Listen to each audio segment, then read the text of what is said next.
Desinformação sobre febre amarela coloca macacos em perigo. E sobre este assunto, o Jornalismo Difusora conversa agora com Sérgio Mendes, biólogo especialista em primatas. Bem, hoje há uma preocupação, com a questão de febre amarela e, lamentavelmente, os macacos viram aí a bola da vez. E a questão é, por que, afinal, os macacos têm essa problemática com a febre amarela? Eles são hospedeiros, o macaco é mais vulnerável, mais suscetíveis? Gostaria que o senhor falasse um pouquinho sobre essa questão. Essa é uma questão muito interessante. É importante lembrar que o vírus da febre amarela é um vírus que veio da África, provavelmente com os navios negreiros, junto com o mosquito Aedes aegypti, há séculos atrás. Esse vírus instalou no Brasil o chamado ciclo urbano da febre amarela e, posteriormente, passou a ter o ciclo silvestre. Qual a diferença? O ciclo urbano, o mosquito transmite, o mosquito Aedes aegypti transmite para o ser humano e um outro mosquito pica um ser humano infectado e vai passando adiante. E no ciclo silvestre, o vírus é transmitido por mosquitos que vivem nas florestas, típicos das florestas, e normalmente que picam animais silvestres, animais selvagens, e fica o ciclo limitado aos animais da floresta.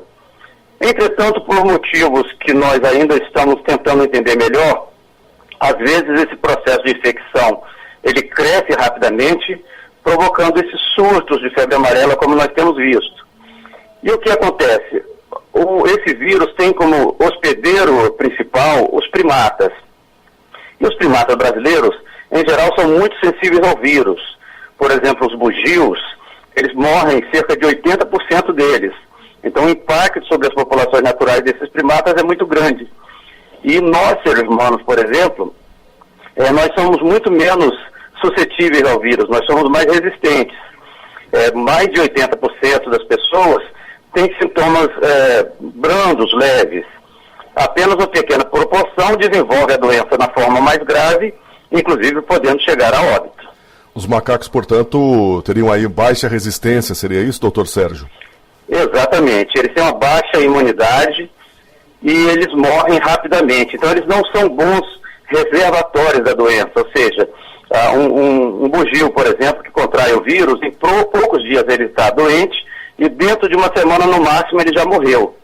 Enquanto o mosquito que está infectado com o vírus pode viver 1, 2 meses e durante todo esse tempo ele pode transmitir o vírus para um outro hospedeiro. Portanto, o problema maior dos primatas é que eles são muito suscetíveis, muito sensíveis, ou seja, tem baixa imunidade a essa virose. Doutor, se nós tivéssemos, digamos, florestas mais saudáveis, com elevada diversidade, isso não seria favorável para que a doença não se proliferasse tanto? É muito bem colocado por você, porque são hipóteses de trabalho que nós estamos desenvolvendo. Nos parece que em matas pequenas, em fragmentos muito perturbados, em que os processos naturais, ecológicos, são menos equilibrados, menos estáveis, parece que esses surtos de febre amarela, eles explodem, eles desenvolvem, crescem mais rapidamente, provocando a maior mortandade de macacos. Em florestas grandes, em que os processos são mais estáveis, têm uma maior resiliência, mais hospedeiros, por exemplo, para os mosquitos, para serem sugados pelos mosquitos, nós estamos com uma hipótese de que nesses ambientes a febre amarela ela não se desenvolve com tanta velocidade, ou seja, há um freio nesse processo. Então essa é uma hipótese de trabalho. Nós estamos agora pesquisando a ecologia do surto da febre amarela, na Mata Atlântica, esse evento que surgiu agora com muita rapidez, para tentar responder essa pergunta que de fato parece muito procedente. Bem, doutor Sérgio, e além de sofrerem com a doença, os macacos também correm o risco de serem eliminados por falta de informação, A gente já leu aí alguns relatos impressionantes, me parece em Minas Gerais, que é o epicentro do surto nesse momento. Algumas pessoas mataram macacos com facões, algo similar a isso, enfim. É uma grande preocupação, não? Exatamente, é um equívoco pensar que os macacos são culpados. Na verdade, os macacos não são culpados pelo surto de febre amarela, eles são as maiores vítimas. E além de serem as vítimas, eles prestam serviço, por exemplo, porque eles avisam quando a virose chegou numa dada região, porque eles são os primeiros a morrer.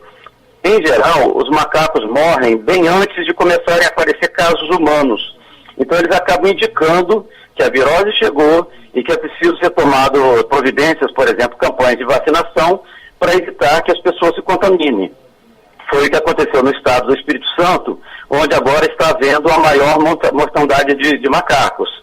Antes mesmo de se comprovar que havia o vírus de febre amarela no Espírito Santo, o governo do estado, junto com o Ministério, começou a campanha vacinal, porque começaram a morrer macacos. Então eles servem como sentinelas, como indicadores de que a doença pode estar naquela região. O Jornalismo Difusora ouviu Sérgio Mendes, biólogo especialista em primatas, falando sobre essa questão, né, que a desinformação sobre febre amarela coloca nesse momento macacos em risco.